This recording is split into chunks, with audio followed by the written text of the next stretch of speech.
तो जैसा कि लास्ट एपिसोड में हमने देखा था कि टियानी सेक्ट के ग्रैंड मास्टर को एक डिविनेशन के जरिए पता चला कि कई सारे सेक्ट मिलकर अपर 3 सेक्ट को डिस्ट्रॉय करने वाले हैं। तो तुरंत ही अपर 3 सेक्ट के मास्टर्स को इसके लिए प्रिपेयर रहने का पैगाम भेज देता है। वहीं दूसरी तरफ जियांग युआन ने शी-सोड मैनर की मास्टर को कन्विंस कर लिया कि उन्होंने जियोशान सेक्ट और टाइशुआन टावर के साथ अलायंस फॉर्म करनी चाहिए, तभी जाकर ये लोग अपर 3 सेक्ट का मुकाबला कर पाएंगे। इसलिए शी-सोड मैनर के लोग जियोशान सेक्ट में पहुंच गए। अब आगे तो इस एपिसोड की शुरुआत में हमें 9 इमॉर्टल अलायंस के एक लोकेशन का नजारा दिखाया गया, जहां पर टाई सेक्ट का ग्रैंड मास्टर पहुंच चुका था। दरअसल यहाँ पर अपर 3 सेक्ट के सेक्ट लीडर्स के स्टैचूज एस्टेब्लिश किए गए थे, जिसके जरिए वो ग्रैंड मास्टर उन लोगों से बात करने लगा। वो उन्हें बताता है कि हमारे अपर 3 सेक्ट पर बहुत ही भयानक अटैक होने वाला है, इसलिए हमें जल्द से जल्द उसके लिए तैयार रहना होगा। अगर आप तीनों ने अभी भी कोई एक्शन नहीं लिया तो फिर बाद में हमारे पास मौका ही नहीं रहेगा। मैं चाहता हूँ कि आप जल्दी से किलिंग ऑर्डर को रिलीज कर दो, जिसके तहत हम जियोशान सेक्ट और टाइशुआन टावर को पूरी तरह से मिटा देंगे। साथ ही साथ शी-सोड मैनर का भी खात्मा करना काफी ज्यादा इम्पोर्टेंट है। जो सुनते साथ ही वो तीनों स्टैचूज कोलैप्स होकर वो मास्टर उसके सामने अपीयर हो गए। टियानी सेक्ट का मास्टर टियानी कहने लगा कि 9 इमॉर्टल अलायंस में हम तीनों सेक्ट ही सबसे ज्यादा पावरफुल है, इसलिए तो हमें अपर 3 सेक्ट कहा जाता। हमारे सामने तो दूसरे सेक्ट की कोई औकात ही नहीं, तो फिर हमें उनसे डरने की क्या जरूरत। मेरे ख्याल से आप बेवजह ही पैनिक हो रहे हो, तो क्यों ना आप थोड़ा सा आराम करो और सब कुछ सही हो जाएगा। मगर उतने में ही जीशाओ सेक्ट की मास्टर ज़ीलियो कहने लगी कि हमारे ग्रैंड मास्टर का डिविनेशन कभी भी गलत साबित नहीं हो सकता। अगर वो बता रहे हैं कि हमारे अपर 3 सेक्ट को खतरा है, तो फिर हम उनकी बात को टाल नहीं सकते। भले वो दूसरे से काफी ज्यादा कमजोर है, लेकिन हमने समय रहते उन्हें क्रश कर देना चाहिए। अगर हमने उन्हें पूरी तरह से निस्तनाबूद कर दिया तो फिर हमारे फ्यूचर के सारे थ्रेट फिनिश हो जाएंगे। जो सुनते साथ ही वुलियांग सेक्ट का मास्टर जेन काफी ज्यादा भड़क गया। वो ज़ीलियो से कहता है कि बड़ी बड़ी बातें करना काफी ज्यादा आसान है, मगर क्या तुमने ये सोचा कि उन सेक्ट को डिस्ट्रॉय करने के लिए हमें कितने सारे रिसोर्सेज दाव पर लगाने पड़ेंगे। मुझे नहीं लगता कि हमने जियोशान सेक्ट और टाइशुआन टावर जैसे मामूली सेक्ट पर अपना समय बर्बाद करना चाहिए। जो सुनते साथ ही ग्रैंड एल्डर उनके सामने रिक्वेस्ट करने लगा कि ये हमारे एग्जिस्टेंस का सवाल है, इसलिए जल्दी से कोई डिसीजन लीजिए। अगर आज आपने मेरी बातों पर तवज्जो नहीं दिया तो मैं ये बात दावे के साथ कह सकता हूँ कि आगे चलकर आपके अपर 3 सेक्ट को पछताना पड़ेगा। आज आप तीनों जो भी फैसला लोगे उसी पर हमारे अपर 3 सेक्ट का फ्यूचर डिपेंड रहेगा। ये हमारे अस्तित्व की बात है, इसलिए सोच समझकर फैसला लीजिए। तो फाइनली उन तीनों बंदों ने ग्रैंड मास्टर की रिक्वेस्ट को एक्सेप्ट कर लिया। उन तीनों ने एक आर्टिफैक्ट के फ्रेगमेंट बाहर निकाल लिए थे, जो अब आपस में जुड़ चुका था। साथ ही वो ग्रैंड मास्टर को बताने लगे कि अभी आर्टिफैक्ट हमने आपके हवाले कर दिया। हमारे अपर 3 सेक्ट का फ्यूचर आप पर ही निर्भर करेगा। उन छोटे मोटे सेक्ट के साथ कैसे निपटना है, अब इसका फैसला आप लीजिए। तो ग्रैंड मास्टर भी उन्हें रिस्पेक्ट दिखाते हुए कहने लगा कि मैं इस मिशन को बिल्कुल भी फेल होने नहीं दूंगा। अब ये सीन यहीं पर कट होकर हमें जियोशान सेक्ट दिखाया गया। दरअसल यहाँ पर शाओ युआन यानी कि थीफ सेंट पर अटैक कर रहा था। उसे पता ही नहीं कि ये थीफ सेंट उसका ही दोस्त युआन है, और उतने में युआन ने उसके मुंह पर एक जोरदार लाफा मारते हुए उसे काफी दूर उड़ा दिया। तब तक रुआन युआन पर अटैक करने पहुंच चुकी थी। वो थीफ सेंट से गुस्से में कहने लगी कि साले कमीने, मैं तुझे जिंदा नहीं छोड़ूंगी। तूने हमारे युआन को खत्म किया है, तो इसकी कीमत तुझे अपनी जान देकर चुकानी होगी। मगर युआन तो बड़ी तेजी के साथ उसके हर एक अटैक को डॉज किए जा रहा था। साथ ही रुआन उससे पूछ रही थी कि बता, तेरी बॉडी से युआन की खुशबू कैसे आ रही, तूने उसकी बॉडी के साथ क्या किया था। इधर शी-सोड सेक्ट की मैनर टाइशुआन टावर के मास्टर से कहने लगी कि फिलहाल हमारी प्रायोरिटी है अपर 3 सेक्ट को हराना, इसलिए हम आपस में लड़ाई झगड़े नहीं कर सकते। थीफ सेंट हमारी शी-सोड मैनर का मेहमान है, तो प्लीज आपके डिसाइपल को बताइए कि उस पर अटैक ना किया जाए। जिस पर मास्टर वांग कहते हैं कि शांति की बातें तो तुम मेरे सामने करो ही मत, मेरे लिए तो टॉप प्रायोरिटी है मेरी युआन की मौत का बदला लेना। युआन मेरे टाइशुआन टावर की शान था, जिसे तुम्हारी थीफ सेंट ने मार दिया, तो उसे इसकी कीमत चुकानी होगी। जिस पर शी-सोड मैनर की मास्टर भी जवाब देते हुए कहने लगी कि थीफ सेंट भी हमारा सबसे खास मेहमान है, मैं बिल्कुल बर्दाश्त नहीं कर सकती कि मेरे मेहमान पर कोई अटैक करे। तो मास्टर वांग कहने लगे कि ठीक है, फिर तुम भी मेरे साथ फाइट करो। अभी सुनते साथ ही मास्टर जियो तुरंत ही अपनी स्वॉर्ड को पुल करने लगी, लेकिन मास्टर किंग ने उसे रोक लिया। उसे समझा रही थी कि मास्टर वांग का गुस्सा पूरी तरह से जायज है। आफ्टर ऑल उनका सबसे फेवरेट डिसाइपल थीफ सेंट के हाथों मारा गया, तो जरूर से अपने डिसाइपल का बदला लेने की कोशिश करेंगे। ये पूरी तरह से जायज है। वेल शावी को तो ऑलरेडी पता था कि थीफ सेंट ही युआन है, मगर उसने दोबारा से नौटंकी करते हुए रोना शुरू कर दिया। वो कहती है कि युआन सिर्फ टाइशोन टावर का डिसाइपल ही नहीं बल्कि मेरे हस्बैंड भी थे। उस चोर ने मेरे प्यारे पतिदेव को मारकर मुझे विधवा कर दिया। अब तो मैं बिल्कुल इसे जिंदा नहीं छोड़ूंगी। और इतना कहते साथ ही शावी ने भी थीफ सेंट पर अटैक करना शुरू कर दिए। वहीं पर डिवाइन थीफ उसके अटैक को काउंटर करते हुए उसे धीरे से कहने लगा कि तुम एक नंबर की कमीनी हो। तुम्हें तो बस अपने प्यारे पतिदेव पर अटैक करने का मौका चाहिए ताकि तुम खुद ही अपने सुहाग को मिटा दो। और इसी दरमियान शाह और रुआन ने मिलकर उस पर अटैक कर दिया, मगर युआन बड़ी ही चालाकी से उन्हें पीछे की तरफ पुश करते हुए उनका मुकाबला करने लगा। वो अच्छे से जानता है कि उसके दोस्त उसी की मौत का बदला लेने के लिए उसी पर ही अटैक कर रहे हैं, क्योंकि उन्हें पता ही नहीं था कि डिवाइन थीफ असल में युआन है। और इसी वजह से युआन ने इन लोगों पर कोई भी जानलेवा हमला नहीं किया। वो तो बस लाते और चमाटे मार मार कर उन्हें दूर भगा रहा था। अब वहाँ से थोड़ी दूरी पर हम लियान को देख पाते, जिसने युआन का फॉर्म लिया था। वो कहने लगे कि यहाँ पर तो काफी ज्यादा मजा आ रहा। ये तीनों बंदे युआन पर ही अटैक कर रहे ताकि वो युआन की मौत का बदला ले सके। मेरे ख्याल से युआन ने डिवाइन थीफ का फॉर्म लेकर ही सबसे बड़ी गलती कर दी। और इसी दरमियान युआन एक सोर्ड की मदद से उसी दिशा में अटैक कर देता है जहाँ पर लियान छुपी हुई थी। दरअसल वो चाहता था कि ये बंदी फटाफट से सबके सामने आ जाए। अगर युआन सबको नजर आया तो फिर ये फाइट वहीं पर रुक जाएगी। वैसे तो लियान चाहती थी कि युआन की और ज्यादा पिटाई हो जाए, लेकिन अब मजबूर होकर उसे सबके सामने आना पड़ेगा। इधर शाह और रुआन युआन पर अटैक करने वाले थे कि तभी लियान उनके सामने आ गई। वेल उसे तो युआन के फॉर्म में देखकर ये सभी लोग काफी ज्यादा हैरान हो गए। उन्हें लग रहा था कि यही असली वाला युआन है। सांगजियान कहने लगा कि ये तो इम्पॉसिबल है, मेरी आंखों के सामने डिवाइन थीफ ने इसे मार दिया था।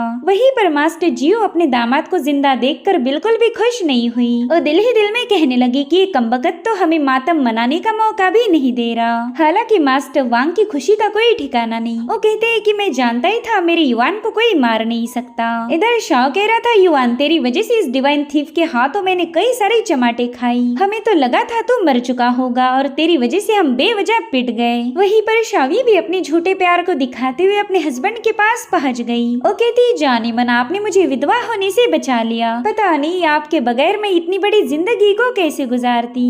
तो युआन भी अपनी बीवी से हाथ छुड़ाते हुए कहने लगा कि भगवान अब तुम्हें ज्यादा टेंशन लेने की जरूरत नहीं, मैं तुम्हें कभी अकेला नहीं छोड़ने वाला। जिसके बाद वो अपने मास्टर और डिवाइन थीफ के सामने अपना सिर झुका देता है। रुआन उससे कहने लगी कि इसी बंदे ने तुम पर अटैक किया था, तो फिर तुम इसके सामने अपना सिर क्यों झुका रहे। तो युआन बताने लगा कि डिवाइन थीफ एक महान शख्स है, इन्होंने हमारे डिमोनिक ट्रेजर को प्योर किया। इतना ही नहीं, इन्होंने अपर 3 सेक्ट के खिलाफ हम सभी को एकजुट होने में मदद की। अब हम सभी लोग मिलकर उन तानाशाह को खत्म करेंगे जिन्होंने इतनी साल इस कल्टीवेशन की दुनिया पर राज किया। डिवाइन थीफ इतनी ज्यादा राइचियस है कि कोई उनकी बराबरी नहीं कर सकता।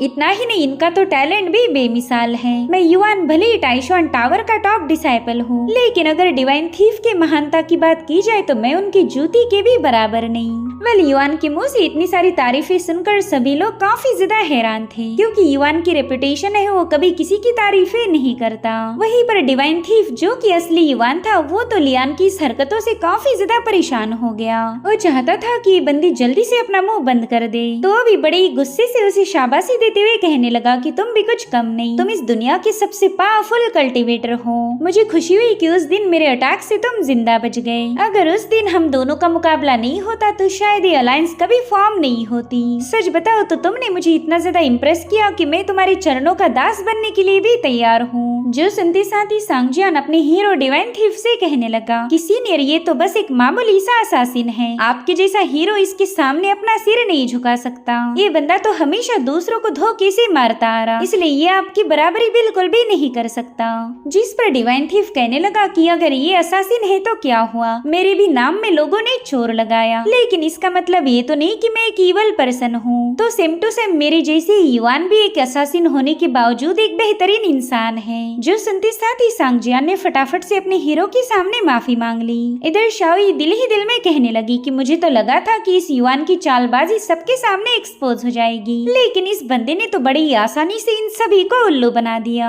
अभी सीन यहीं पर कट होकर हमें फॉरेस्ट का कैंपिंग इलाका दिखाया गया, जहाँ पर ग्रैंड मास्टर अपने कई सारे डिसाइपल्स को लेकर पहुंच चुका है। एक बंदा उसे रिपोर्ट करते हुए बताने लगा कि हमारे सारे बंदे तैयार हैं, अब हमने जल्दी से उन लोगों पर अटैक कर देना चाहिए। जिस पर वो एल्डर कहता है कि हमारे दुश्मन काफी ज्यादा पावरफुल है, हम उन्हें बिल्कुल भी हल्के में नहीं ले सकते। खास करके जीशान सेक्टर, टाइशुआन टावर, इनके हर एक बंदे को हमें मारना होगा। जियांग युआन और शाओई बिल्कुल जिंदा नहीं बचने चाहिए। साथ ही साथ हमें शीसोड मैनर के मास्टर को भी निपटाना होगा, वरना आगे चलकर वो बंदी हमारे लिए सिर दर्द बनने वाली है। तो बंदा एल्डर को बताने लगा कि आप बिल्कुल फिक्र मत कीजिए, आज हम उन पर ऐसा स्नीक अटैक करेंगे कि उनके पास भागने के लिए कोई जगह ही नहीं बचेगी। तो एल्डर कहने लगा ठीक है, अब हम जल्दी उन पर हमला कर देंगे। अभी सीन यहीं पर कट होकर हमें दोबारा से जीशान सेक्ट का नजारा दिखाया गया। यहाँ पर रुआन नकली युआन से कहने लगी कि तुम्हारी खुशबू काफी ज्यादा बदल चुकी है। तो युआन उससे कहता है कि दरअसल मैं जिस साबुन को यूज करता था उसकी बैच खत्म हो गई, तो मुझे नहाते हुए मजबूर होकर संतूर साबुन का इस्तेमाल करना पड़ा,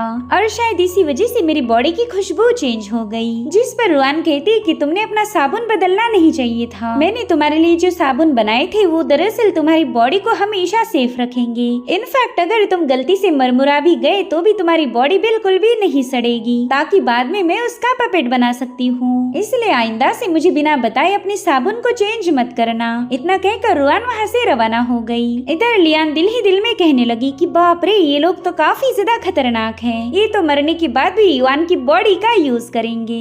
इधर मास्टर जी डिवाइन थीफ यानी कि युआन के सामने रिस्पेक्ट पेश करते हुए कहने लगी कि आपकी जितनी भी तारीफें की जाए वो कम है। आपने तो मेरे नकचढ़े दामाद को मारकर काफी अच्छे से सबक सिखाया। आपने युआन को एक बार खत्म करके साबित कर दिया कि आप उसके मुकाबले काफी ज्यादा पावरफुल हो। इसलिए अगर युआन दोबारा से कोई गड़बड़ी करे तो उसे विदाउट हेजिटेशन खत्म कर दीजिए, और हाँ प्लीज मेक श्योर करना कि वो दोबारा से रिजरेक्ट ना हो जाए। वहीं पर शाओ कह रहा था हाँ बिल्कुल, युआन एक नंबर का कमीना है, उसकी वजह से मैंने आपके हाथों मार खाई, इसलिए अगर अगली बार युआन ने कोई गड़बड़ी की तो आप उसे काफी अच्छे से पनिश करना। तो डिवाइन थीफ कहने लगा कि माफ करना दोस्तों, लेकिन मैं तुम्हारी ये ख्वाहिश पूरी नहीं कर सकता।